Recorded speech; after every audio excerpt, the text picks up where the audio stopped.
오늘 주신 하나님 말씀은 사도행전 18장 24절로 28절 말씀입니다. 사도행전 18장 24절로 28절 말씀입니다.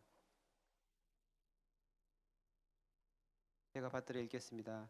알렉산드리아에서 난 아볼로라 하는 유대인이 에베소에 이르니 이 사람은 언변이 좋고 성경에 능통한 자라.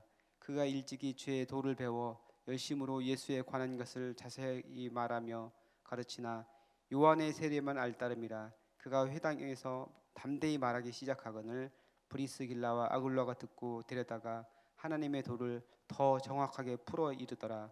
아볼로가 아가야로 건너가고자 하므로 형제들이 그를 격려하며 제자들에게 편지를 써 영접하라 하였더니 그가 가매 은혜로 말미암아 믿은 자들에게 많은 유익을 주니 이는 성경으로서 예수는 그리스도라고 증언하여 공중 앞에서 힘있게 유대인의 말을 이김이러라. 아멘. 우리는 어제까지 본문에서 사도 바울이 2차 전도 여행을 마치고 안디옥에 잠시 들렀다가 다시 3차 전도 여행을 시작한 부분까지를 살펴보았습니다. 본격적인 3차 전도 여행에 앞서 오늘은 아볼로라는 사람을 소개하고 있습니다. 아볼로는 나중에 고린도 교회에서 그리스도파 그리고 게바파, 바울파와 더불어서 4대 분파를 이룰 정도로 막강한 영향력을 발휘했던 사람입니다. 이 아볼로의 고향은 알렉산드리아입니다. 그의 고향에 대해서 잠시 살펴보겠습니다. 알렉산드리아는 이집트 북부에 있는 항구 도시로 알렉산더 대왕이 주전 332년에 건설한 도시로 자기 이름을 따서 알렉산드리아로 이름을 붙였습니다. 도시가 건설되는 도중에 알렉산더가 죽었지만 그의 계승자인 프톨레마이오스가 완성하여 수도로 삼았습니다. 경제와 문화가 매우 발달한 곳으로 사람들의 왕래가 많은 곳이었습니다. 많은 유대인들이 이곳으로 이주하여 유대인 공동체를 이루고 살고 있었습니다. 사도행전을 쓸 당시 이 도시는 로마 제국에서 두 번째로 큰 도시로 헬라 문화, 히브리 문화, 문법, 수사학, 천문학 등 많은 학문들이 발달한 곳이었습니다. 유명한 대학과 고문서 도서관이 있는 곳이었습니다. 이 도시는 또한 70인역이라 불리는 구약 성경의 헬라어 번역본이 나온 곳으로 유명합니다. 히브리 구약 성경을 약 100년에 걸쳐 70인의 학자들에 의해서 헬라어로 번역한 것이 바로 70인역입니다. 기독교 정경의 역사에서 아주 중요한 자료로 여겨지며 권위를 인정받는 구약의 번역본입니다. 그런데 이 도시에서 나고 자란 사람이 바로 오늘 본문에 나오는 아볼로입니다. 아볼로라는 이름은 웅병가 침략가라는 뜻을 가지고 있습니다. 그는 디아스포라 유대인 공동체에서 자라면서 알렉산드리아의 철학, 사상, 학문, 문화 등의 영향을 받아서 학식과 언변이 아주 뛰어난 사람이었습니다. 이 당시 알렉산드리아에 있는 유대인 공동체에는 다양한 배경의 사람들이 있었습니다. 그들 중에는 세례 요한의 제자들로 구성된 사람들, 즉 세례 요한의 추종자 공동체가 있었습니다. 아마 아볼로는 여기서 세례 요한의 제자를 통해 가르침을 받았을 것입니다. 그는 70인역을 꿰고 있을 정도로 구약 성경에 능통했고 알렉산드리아 도서관의 수많은 서적들을 통해서 학문과 지식을 쌓은 사람이었습니다. 히브리 신앙의 순수성과 헬라 철학의 자유로움을 더불어 갖고 있었던 사람으로 세례 요한이라는 존재는 그에게 무척 매력적인 사람이었을 것입니다. 요한은 아비야 반열의 제사장 사가랴의 아들로 세습 권력을 물려받아 기득권자로 살아갈 수 있었습니다. 하지만 그는 광야로 뛰쳐나가 석청과 메뚜기를 주식으로 먹으며 군중들에게 회개하라고 외쳤던 사람이었습니다. 당시 성전 제사 중심의 형식적인 신앙에 염증을 느끼고 있었던 많은 사람들, 그들은 세례 요한의 이 메시지에 열광하고 그 앞에 나아가 회개하고 세례를 받았던 것을 우리는 잘 알고 있습니다. 아볼로도 세례 요한에 매료되어 그를 따르는 공동체에서 가르침을 받았던 것입니다. 그런데 이 아볼로가 에베소로 와서 에베소에 있는 그 회당에서 사람들에게 말씀을 전하고 있었습니다. 구약 성경에 능통한 학자이며 달변가인 그가 설교를 할 때 많은 사람들이 감탄했습니다. 그가 세례 요한이 증언한 예수님에 대해서도 알고 있었고, 예수님이 성경에서 선지자들이 예언한 바로 그 메시아라고 논증을 했습니다. 아마 공생의 초기에 예수님의 모습까지는 그가 알고 있었고 거기까지는 설교를 했을 것입니다. 하지만 그는 요한의 세례밖에는 알지 못한다고 오늘 본문에 기록되어 있었습니다. 신앙에 있어서 한계가 있었다는 말입니다. 그는 복음의 진수를 모르고 있었습니다. 뛰어난 학자이며 성경과 철학 모든 학문에 능통한 사람으로 탁월한 웅변가였지만 그의 설교에는 뭔가 부족한 것이 있었습니다. 바로 예수 그리스도의 죽음과 부활로 이어지는 대속의 사역과 구원의 복음을 그가 아직 모르고 있었다는 것입니다. 그의 설교를 듣고 있었던 브리스길라와 아볼라는 그를 데려다가 복음을 제대로 가르칩니다. 오늘 본문 25절 26절을 세 번역으로 읽어보겠습니다. 그는 이미 주님의 도를 배워서 알고 있었고 예수에 관한 일을 열심히 말하고 정확하게 가르쳤다. 그렇지만 그는 요한의 세례밖에 알지 못하였다. 그가 회당에서 담대하게 말하기 시작하니 브리스길라와 아굴라가 그의 말을 듣고서 따로 그를 데려다가 하나님의 도를 더 자세하게 설명하여 주었다. 여기서 우리는 아볼라의 자세에 대해서 주목할 필요가 있습니다. 그는 성경에 능통한 학자였습니다. 지금으로 말하면 대학 교수였습니다. 그런 그가 브리스길라와 아굴라에게 배웠다는 것입니다. 이 두 부부의 직업은 천막을 만들어서 파는 일이었습니다. 쉽게 말해서 장사꾼이었다는 것입니다. 대학 교수가 장사꾼한테 배웠다는 것입니다. 이 점을 봤을 때 그가 얼마나 겸손하고 열린 마음의 소유자였는지 우리는 잘 알 수 있습니다.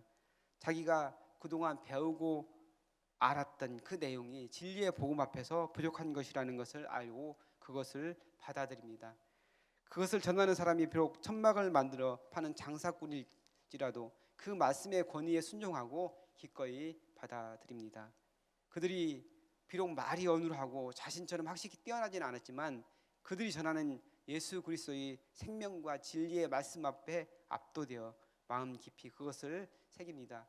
이를 통해 그는 복음의 진수를 경험하고 말씀으로 무장된 전도자로 세움을 받게 됩니다. 또한 여기서 기억할 것은 그가 세례 요한의 세례를 넘어섰다는 것입니다. 요한의 세례를 넘어섰다는 것입니다. 누가복음 3장 16절에 요한이 모든 사람에 대답하여 이르되 나는 물로 너희에게 세례를 베풀거니와 나보다 능력이 많으시니가 오시나니 나는 그의 신발끈을 풀기도 감당하지 못하겠노라. 그는 성령과 불로 너희에게 세례를 베풀 것이요 라고 기록되어 있는데 요한이 물로 회개의 세례를 베풀었다면 예수님께서는 성령과 불로 세례를 베푸셨습니다. 따라서 아볼로는 예수 그리스도의 십자가와 부활을 통해 구원의 복음을 듣고 성령과 불로 세례를 받았음을 알 수가 있습니다. 그의 학식과 탁월한 언변 위에 성령으로 세례를 받으니 담대하게 구원의 복음을 선포하는 위대한 전도자가 되었습니다.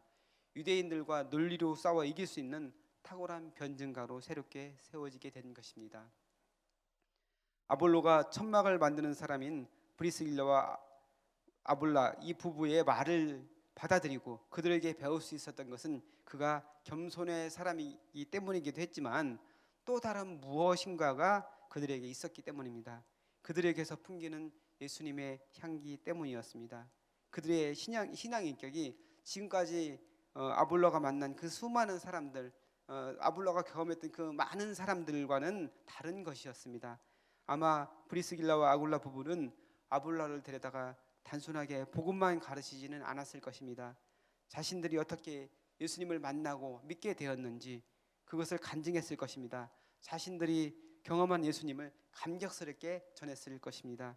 탁월한 웅변가인 아볼로에게 말을 잘하는 것은 그리 큰 감동을 주지 못했을 것입니다. 오히려 자신들의 삶의 모습을 보여주고 인생의 힘들고 어려운 순간에 찾아오신 예수님을 만난 것, 그리고 그 예수님이 지금도 함께 계시며 선한 길로 인도하고 계시다는 것을 간증했을 때 아볼로의 마음의 문이 열렸을 것입니다. 말씀과 성령으로 무장된 아볼로는 아가야 지방, 즉 고린도 교회가 있는 지역으로 가서 성도들을 말씀으로 굳게 세웁니다. 그의 성경 지식과 논리에 확실한 진리의 복음이 곁들여지니 연약한 지체들이 말씀으로 든든히 세워졌습니다. 또한 뜨거운 열정으로 믿지 않는 사람들에게 예수님의 죽음과 부활의 복음을 전합니다. 많은 유대인들이 성경의 논리로 그를 이기려 했지만 성경에 능통하고 달변가인 그가 말씀으로 무장되어 성령의 충만함으로 논박하니 그를 도저히 당할 수 없었습니다. 이렇게 위대한 변증가이자 학자, 전도자인 아볼로를 통해 하나님의 복음이 아가야 지방에 널리 전파가 됩니다. 오늘 말씀에서 아볼로를 진리의 말씀으로 바로 세워준 것은 브리스길라와 아굴라 부부였습니다. 비록 아볼로에 비해 배움이 적은 사람들이었지만 그들의 신앙 인격과 삶으로 보여준 복음의 능력이 아볼로를 변화시켰음을 기억하기 원합니다. 사람들이 우리의 말을 보고 변화되는 것이 아니라 우리의 삶과 인격, 그리스도인다운 모습을 보고 마음이 열린다는 사실을 기억하면 좋겠습니다. 또한 하나님께서 아볼로가 가지고 있는 겸손함과 복음에 대한 열정, 그의 학식과 언변과 같은 장점을 사용하셨습니다. 그것들을 복음을 전하는 도구로, 사람들을 세우는 도구로 사용하심을 같이 살펴보았습니다. 하나님께서는 우리가 가지고 있는 재능과 지식, 지혜와 기질 등을 가장 선하게 사용하신다는 사실을 기억하고 하나님의 영광을 위해 온전히 쓰임받는 저와 여러분 되시기를 간절히 축원합니다. 다 같이 기도하겠습니다. 거룩하신 하나님, 주님의 모습을 담기 원합니다. 주님 닮은 아름다운 인격으로 사람들을 변화시키게 하옵소서. 또한 진리의 말씀으로 온전히 무장되어 담대히 주님을 전하도록 우리를 사용해 주시길 원합니다. 감사드리며 사랑 많으신 예수님의 이름으로 기도합니다. 아멘. 이 시간 다음과 같은 기도의 제목으로 기도드리겠습니다. 지금 들은 말씀이 내 삶으로 이어지게 하옵소서. 2022년 우리 교회에 주신 말씀, 하나님의 말씀이 우리 삶으로를 붙잡고 승리하는 한 해가 되게 하옵소서. 1월 한 달 매주 수요일마다 진행되는 정월 말씀 사경회에 큰 은혜를 주옵소서. 코로나19로 고통받는 환우와 방역당국과 보건의료진에게 힘을 주시고 코로나19의 종식을 속히 허락하옵소서. 위도 코로나 시대를 잘 살아가게 하시고 단계적 일상 회복이 순조롭게 진행되게 하소서. 지금 같이 올려드린 기도 제목을 같이 여러분 기도하시고 또한 여러분 가지고 나오신 기도 제목을 따라서 기도하시다가 자유롭게 돌아가시기 바랍니다. 기도하겠습니다. 사랑하신 아버지 하나님 감사합니다.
오늘도 귀한